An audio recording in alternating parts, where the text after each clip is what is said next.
국회 외교통상위원회가 캄보디아 프놈펜으로 날아가서 어제 현장 국정감사를 진행했습니다. 우리 청년이 현지에서 끔찍한 고문 끝에 숨지는 사건이 벌어진 후에 이제 국민적 공분도 커지고 있는 상황인데요. 우리 국민 납치, 감금, 실태 조사조차 제대로 이루어지지 않고 있는 대사관의 어떤 대처에 대해서 여야가 질타하기 시작했습니다. 그 모습 보겠습니다. 2024년 220건 그리고 금년 8월까지가 330건으로 폭증을 했습니다. 이 중에 우리 교포들 중에는 여기에 포함된 사람이 없다라고 답변한 거 맞죠? 330건 중에는 없다는 거 맞아요? 저희가 확인된 바는 없다고 말씀드리겠습니다. 제가 묻는 말에만 팩트만 얘기하세요. 우리 대사들이가 자꾸 빠져나가는 식으로 생각하는 것 같은데 제가 알고 있는 내용을 말씀드리는 겁니다. 인원이 어떻게 겹치는 부분에 대해서는 저희가 확인하지 못하였고요. 이 64명에 대해서는 캄보디아 당국에서 단속을 해가지고 검거된 인원들입니다. 그러니까 그건 아는데 그러면 여기 지금 대사관에서는 64명이 어떤 사람인지를 전혀 모르고 있다는 뜻인가요? 4명이 포함되어 있습니다. 답변을 좀 정확하게 해보세요. 네, 의원님 제가 지금 정확한 날짜를 기억하지 못해서 답답해. 시간 단위로 분 단위로 정확하게 자료를 갖고 있어야 될 거 아니에요. 그 정리도 안 하고 뭐 하셨어요 도대체? 야, 참 정말 어이가 없네. 감사를 하는데 정말 이렇게 답답한 국정감사는 처음 봅니다. 나도 처음 봅니다. 자, 그런가 하면 캄보디아 대사관에서 정말 어처구니 없는 일이 벌어졌습니다. 120억 원대 사기를 친 한국인 로맨스 스캠 총책이 제 발로 여권 연장 신청하겠다고 찾아왔는데 이걸 신고하기는커녕 적색 수배에 내려진 걸 알면서도 그 사실을 알려주기만 하고 그냥 돌려보냈다라는 사실이 전해졌습니다. 그 목소리도 이어서 확인하겠습니다. 한국인 총책 부부 중에 여권 연장하러 여기 왔다가 적색 수배자인 것을 알고도 그냥 자수 권유만 했다는 사실 알고 계십니까? 연담 과정에서 당사자가 인터폴 적색 수배자임을 알게 되었고 관련해서 지금 적색 수배 상태로는 출국 시 반드시 잡힐 수 있고 그래서 그런 부분들을 고려해서 자수를 권고했던 그런 사항입니다. 현상 수배지를 보면 인터폴이나 현지 경찰에 알려야 되는 거 맞지 않습니까? 의원님, 당시의 경찰 영사의 판단은 인터폴 적색 수배는 즉각적인 체포 영장의 성격은 아니기 때문에 저 사람 강제 송환할 방법이 없냐고 울산 경찰관이 질문을 하니 그게 좀 애매한 것이 우리 나라 국민을 수배자가 됐다고 해서 현지 경찰을 불러서 체포하는 게 무리가 있다. 모양새가 안 좋다. 참 기가 막힙니다.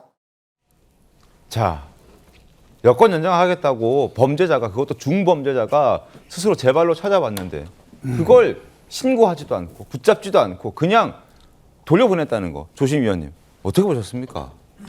정말 국민이 보시기에 어이가 없죠. 네. 특히 피해자들이 보면 얼마나 복장 터지는 일이겠습니까? 그런데 최근에 밝혀진 캄보디아 스캠 사기단들 범죄 조직의 규모를 보면은 인원수가 한 20만 명 정도가 거기서 활동하고 있고 네. 우리 한국인만 하더라도 적어도 1,000명, 많으면 2,000명이 거기에 가담하고 있다는 게 국정원의 지금 파악입니다. 네.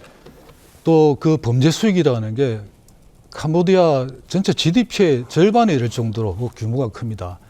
그래서 지금 현재 우리 캄보디아 대사관이나 각국에 있는 우리 대사관의 인원들이나 네.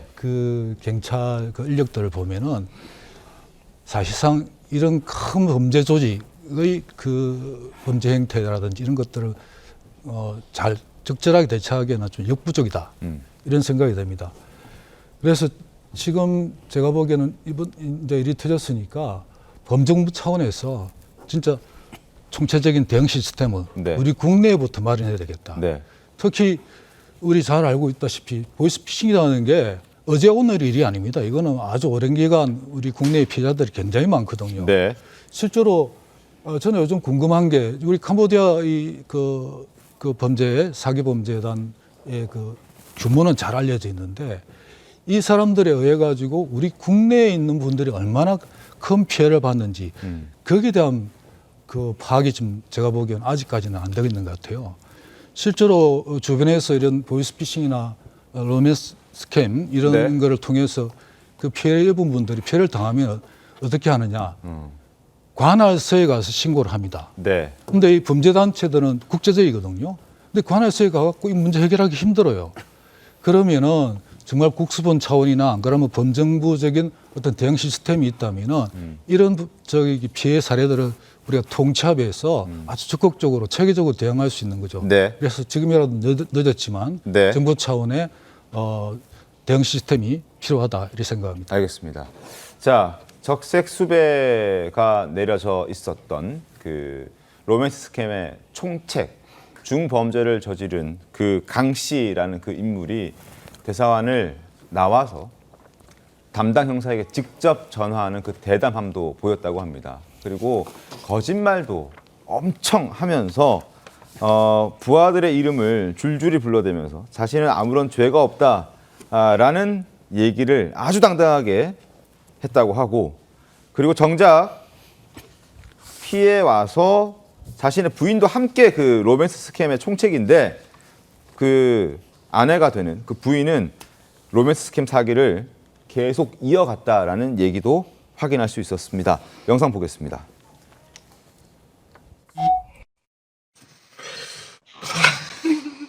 괜찮아? 잘 보여? 집에 조금 있다가.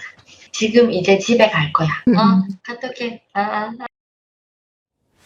자, 너무나 황당하지 않습니까? 정관재 대변인님. 예. 이 적색 수배자가 제 발로 걸어 들어왔는데 적색 수배자인 걸 몰랐으면 또 몰라. 알고 있으면서도 이렇게 내보낸다는 게 말이 됩니까? 더군다나 내놓은 해명을 도저히 이해할 수가 없습니다. 네. 모양새가 빠진다.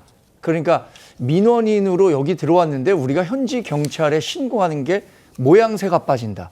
우리가 세간에서 그냥 뭐 시체말로 얘기할 때 야 모양 빠지게 그러지 말자 이런 얘기는 제가 한 거 들어는 봤습니다만 네. 이렇게 중대 범죄 혐의로 더군다나 인터폴에서 적색 그 후보까지 돼 있는데 네. 그걸 신고하지 않으면은 오히려 이 사람이 다시 나가서 추가적인 범행을 할 것이 너무나 당연해 보이는 거 아니에요? 네. 그래서 이런 행위를 두고 법조계에서는 벌써부터 이거 직무유기죄나 범인도피죄가 적용될 수 있다. 그러니까 우리가 과거에도 이런 경우 있었습니다. 경찰서에 어떤 사람이 와서 뭐 길을 물어보는데 그 사람 횡설수설하고 술 냄새가 났더니 알고 보니 경찰서에 온 게 음주운전을 했다는 거예요. 그런 경우도 우리가 뉴스 통해서 봤지 않습니까? 네.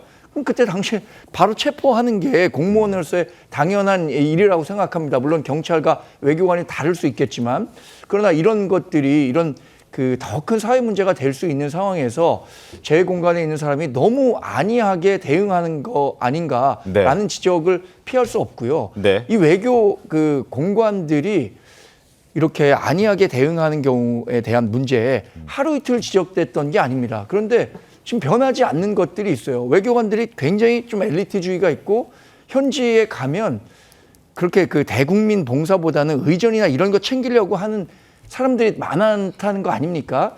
이런 비판에서 벗어나기 위해서라도 더 적극적인 행정이 필요하고요. 이 부분에 대해서는 저는 법적으로도 문제 삼을 만한 부분이 있다면 네. 일벌백계해야 하는 사안이라고 생각합니다. 알겠습니다. 지금 여기 변호사가 안 계셔서 그런데 제가 봐도 이거는 형사적으로 문제를 삼을 수 있다고 저는 봐요. 네네. 왜냐하면 대부분이 우리가 살다 보면 이런 일을 하면 어떤 일이 발생할 수 있다라는 거를 알잖아요. 네. 고의는 아니어도 미필적 고의에서 범죄 도피도 도와준 거고요. 네. 그다음에 수사라는 공무집행도 방해를 한 거예요. 그래서 저는 미필적 고의에 의한 범죄 도피, 그다음에 수사 방해, 그러니까 그 공무집행 방해 네. 이 두 가지로 처벌할 수 있으면 처벌을 해야 이런 일이 없어질 거다라고 생각합니다. 알겠습니다. 짧게만 보완을 말씀하십시오. 하겠습니다. 네. 예, 대사 대리의 저 발언을 보면은 참 많은 국민들이 이제 공분을 할 텐데요. 아마 잠시 이 캄보디아는 잠시 있다가 다른 데를 가고 싶어 하는 그런 느낌이 들지 않습니까? 그러니까 잠시 있다가 여기에서 내가 캄보디아에서 몇 년을 있겠다. 그리고 좀 제대로 외교를 하겠다라고 대사 대리가 생각을 했으면 아마 저렇게 국감하는 걸 모르는 것도 아니고요. 다 도상 연습을 했을 텐데도 저렇게 수치라든가 이런 게 전혀 기억이 없다라는 것은 그 대사의 공석 이거하고 연관을 안 시킬 수가 없습니다. 네. 이미 지금 6월 초에 정권이 바뀌어가지고 4개월이 넘지 않았습니까? 4개월 동안에 그대로 캄보디아를 비롯해서 173개 공관 중에 43곳이 지금 대사가 없습니다. 4곳 중에 한 곳이 대사가 빈 상태인 것이죠. 대사가 있는 거하고 없는 거와 바로 저런 차이가 있기 때문에 지금 현재의 외교 공백은 정말로 이재명 정부가 다시 생각을 해야 된다라는 그런 얘기입니다. 더더군다나 문재인 정부에서 추진했던 신남방 정책을 다시 지금 하겠다는 거 아닙니까? 알겠습니다. 그중에서 캄보디아가 아주 핵심 국가인데 저 정도의 수준이라면은 정말 외교의 어떤 무능 이런 것까지 지적을 안 할 수가 없다 이런 말씀을 드립니다. 알겠습니다.